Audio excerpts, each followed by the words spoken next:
ଆପଣ ନିଜକୁ ଗୋଟେ ରତ୍ନ ପିନ୍ଧିବେନି ଆପଣ କହିବେ ମୁଁ ବଡ଼ ଲୋକ ହେଇଯିବି କୋଟିପତି ହେଇଯିବି ସମସ୍ୟା ସମାଧାନ ହେଇଯିବ କେମିତି ହେଇଯିବ ପ୍ରକୃତରେ ଗୋଟେ ମୁଦି ପିନ୍ଧିଲେ ପଥର ପିନ୍ଧିଲେ କ'ଣ ବାହାଘର ହେଇଯିବ? ପିନ୍ଧିଲେ ଯେଉଁଟାକି ପ୍ରତ୍ୟେକଟି ମଙ୍ଗଳମୟର ମୁହୂର୍ତ୍ତ ପାଠ ପଢ଼ିବା ଚାକିରି କରିବା ବାହାତୋଳା ହେବା ଗାଡ଼ି କିଣିବା ଘର କିଣିବା ଜାଗା କିଣିବା ଏସବୁ ଠିକ୍ ସମୟରେ ଠିକ୍ ଜିନିଷ ହେଇପାରିବ।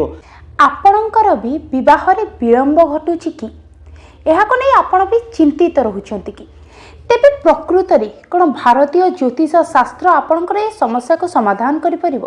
ଏ ବିଷୟରେ ଅଧିକ ଆଲୋଚନା ପାଇଁ ଆଜି ଆମ ସହିତ ରହିଛନ୍ତି ଜ୍ୟୋତିର୍ବିଦ ପଣ୍ଡିତ ଅଶୋକ ମହାପାତ୍ର ସାର୍। ଚାଲନ୍ତୁ ସାଙ୍ଗ ସାଙ୍ଗେ କଥା ହେବା ଏବଂ ଏ ବିଷୟରେ ଅଧିକ ଡିସ୍କସନ୍ କରିବା। ସାର୍ ନ୍ୟୁଜ୍ 18 କୁ ଅନେକ ଅନେକ ସ୍ୱାଗତ। ଗୁରୁ ବ୍ରହ୍ମା ଗୁରୁ ବିଷ୍ଣୁ ଗୁରୁଦେବ ମହେଶ୍ୱର ଗୁରୁ ସାକ୍ଷାତ ପରମ ବ୍ରହ୍ମମ୍ ତସ୍ମୈ ଶ୍ରୀ ଗୁରବେ ନମଃ।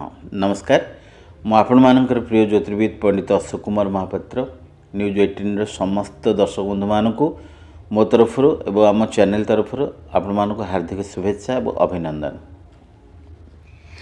ସାର୍ ଯେଉଁ ଆମେ ଦେଖୁଛେ ବର୍ତ୍ତମାନ ଗୋଟେ ସମସ୍ୟା ଆମର ସୋସାଇଟିରେ ଦେଖାଯାଉଛି ଯେ ବିଳମ୍ବରେ ବିବାହ ହେଉଛି, ପ୍ରକୃତରେ କ'ଣ ରହିଛି କାରଣ? ଦେଖନ୍ତୁ, ଆଷ୍ଟ୍ରୋ ସାଇନ୍ସ ଏବଂ ଜ୍ୟୋତିର୍ବିଜ୍ଞାନ ଏମିତି ଗୋଟେ ଜିନିଷ ପ୍ରତ୍ୟେକଟି ମଣିଷର ଭାଗ୍ୟକୁ ପରିବର୍ତ୍ତନ କରିବାରେ ଏ ଶାସ୍ତ୍ର ହେଉଛି ସର୍ବଶ୍ରେଷ୍ଠ ଶାସ୍ତ୍ର ଆଉ ଏ ହେଉଛି ଭଗବତ ଶାସ୍ତ୍ର ଏବଂ ଦୈନିକ ଗୋଟେ ଜୀବନରେ ଗୋଟେ ମଣିଷ ଜନ୍ମରୁ ମୃତ୍ୟୁ ପର୍ଯ୍ୟନ୍ତ ଆଷ୍ଟ୍ରୋ ହିଁ କାମ କରିଥାଏ ଏବଂ ଜଣେ ଜ୍ୟୋତିଷ ହିଁ କହିପାରେ ତା'ର ଭାଗ୍ୟ ଆଉ ଭବିଷ୍ୟତ, ଅନ୍ୟ କୌଣସି ଶାସ୍ତ୍ର କହିପାରେ ନାହିଁ। ତ ବିବାହର ତ ଅନେକ ପନ୍ଥା ଅଛି, କାରଣ ପିଲାଟିଏ ଜନ୍ମରୁ 22 ବର୍ଷ ଡେଇଁଗଲା ପରେ ତାର ପିତାମାତା ତାକୁ ଚିନ୍ତା କରନ୍ତି ବୈବାହିକ କରାଇଦେବା ଉଦ୍ଦେଶ୍ୟରେ। ତେଣୁ ସେହି ସମୟରେ ଆମର ଏଇ ହିନ୍ଦୁ ଶାସ୍ତ୍ରରେ 4ଟା ଶୁଦ୍ଧି ଉପରେ ଗୁରୁତ୍ୱ ଦିଆଯାଏ। ଗୋଟେ ହେଲା ଚନ୍ଦ୍ର ଶୁଦ୍ଧି, ଗୋଟେ ମଙ୍ଗଳ ଶୁଦ୍ଧି, ଗୋଟେ ରବି ଶୁଦ୍ଧି, ଗୋଟେ ଗୁରୁ ଶୁଦ୍ଧି।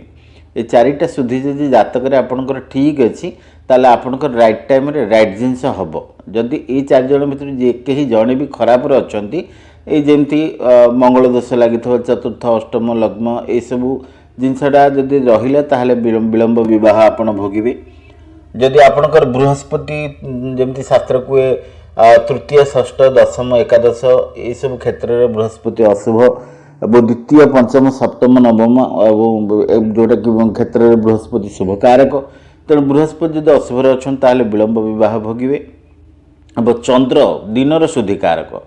ଚନ୍ଦ୍ର ଯଦି କେତୁଙ୍କ ଗହଣରେ ଜାତକରେ ଅଛନ୍ତି କିମ୍ବା ରାହୁଙ୍କ କବ୍ଜାରେ ଅଛନ୍ତି ତାହେଲେ ନିଶ୍ଚିତ ଭାବରେ ଆପଣଙ୍କ ପାଇଁ ପ୍ରତ୍ୟେକ ଦିନ ଘାତଚନ୍ଦ୍ର। ଚନ୍ଦ୍ର ଯଦି କେତୁଗ୍ରସ୍ତ ହେଲେ ପ୍ରତ୍ୟେକ ଦିନ ଘାତଚନ୍ଦ୍ର ଗ୍ରହଣ ଯୋଗ, ସେଠି ଚନ୍ଦ୍ର ଶୁଦ୍ଧି ମିଳେନି, ତେଣୁକରି ବିବାହ ମଧ୍ୟ ବିଳମ୍ବ ଘଟେ।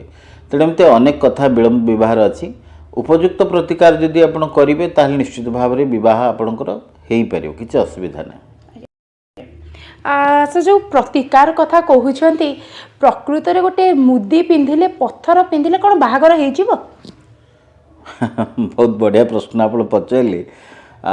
ଆପଣଙ୍କ ପାଖରେ ଆଉ ବିକଳ୍ପ କିଛି ଅଛି କି ଏ ଦୁନିଆରେ? ଆପଣ କୁହନ୍ତୁ, ଗୋଟେ ଲୋକ ଯେତେବେଳେ ବିବାହ ହେଇପାରୁନି ସେ କ'ଣ ପଣ୍ଡିତଙ୍କ ପାଖକୁ ଯିବା ପୂର୍ବରୁ ତା'ର ଓନ୍ ଚେଷ୍ଟା କିଛି କରିନଥିବ? ସେ ଭଗବାନଙ୍କ ପାଖକୁ ଯାଇଥିବ, କେଉଁ ଠାକୁରଙ୍କ ପାଣି ଆଣି ଗାଧେଇଥିବ, କାହାକୁ ଯେଉଁଟା ଗରା ଢାଳ ଘଣ୍ଟଠୁ ଆରମ୍ଭ କରି ସୁନା ରୂପା ମକୁଟଠୁ ଦାନ କରି କେତେ କ'ଣ ଯାଚିଥିବ ଏବଂ ଯିଏ ଯାହା କହିଲା ଘରୋଇ ଉପାୟରେ ମଧ୍ୟ ସେ କରିଥିବ।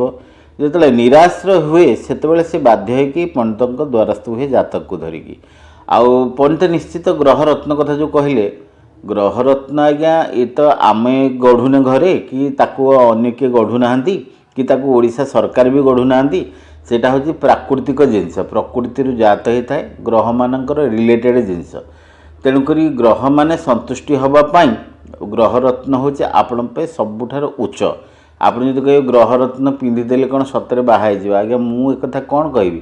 ଯଦି ଆପଣଙ୍କ ପାଖେ ଆଉ କ'ଣ ବିକଳ୍ପ ଅଛି ଆପଣ କରୁନାହାନ୍ତି, କିଏ ମନା କଲା? ଗ୍ରହରତ୍ନ କାହିଁ ପିନ୍ଧିବ? ମୁଁ କହିଛି ଆପଣ ଗ୍ରହରତ୍ନ ପିନ୍ଧନ୍ତୁ ବୋଲି, ସେମିତି ତ ମାନେ ନାହିଁ। ଯଦି ଆପଣଙ୍କ ପାଖରେ ବିକଳ୍ପ ଆଉ କିଛି ନାହିଁ ତାହେଲେ ଗ୍ରହରତ୍ନ ପିନ୍ଧିବାର ଅସୁବିଧା ଆସିଲା କେଉଁଠି? ତେଣୁ ଗ୍ରହରତ୍ନ ପିନ୍ଧିଲେ ଆପଣଙ୍କର ତ ବିବାହ ନିଶ୍ଚୟ ହେଇପାରିବ। ଆପଣ କହିବେ ଗ୍ରହରତ୍ନ ପିନ୍ଧିଲେ ଭାଗ୍ୟ ଚେଞ୍ଜ ହେବ, ଆଜ୍ଞା ଜଗତର ନାଥ ଜଗନ୍ନାଥ ମହାପ୍ରଭୁ ଯେଉଁଟାକି ବିରାଟ ଦରବାରର ରଜା, ଯେଉଁଟାକି ସାରା ଯେଉଁଟା କୋଟି ଓଡ଼ିଆର ମଉଡ଼ମଣି ସେ ଏବଂ ବିଶ୍ୱର ଆରାଧ୍ୟ ଦେବତା କହିଲେ ଚଳେ। କିନ୍ତୁ ପ୍ରଭୁ ଯଦି ଆପଣ କହିବେ ଜଗନ୍ନାଥଙ୍କ ପାଖକୁ ଗଲେ ଆମେ କାହିଁକି ଯେଉଁଟା ତାଙ୍କଠୁ ବଡ଼ ହେଇପାରୁନି, ଜଗନ୍ନାଥଙ୍କ ପାଖେ କାହିଁକି ଏତେ ଗହଳି ଚଳି ଲାଗିଛି, ତାଙ୍କ ଚାମ୍ବରେ ଏତେ ଲୋକ କାହିଁକି ଘୁ ଘୁ ସୁ ସୁରେ ଚାଲିଛି ଶ୍ରୀମନ୍ଦିର।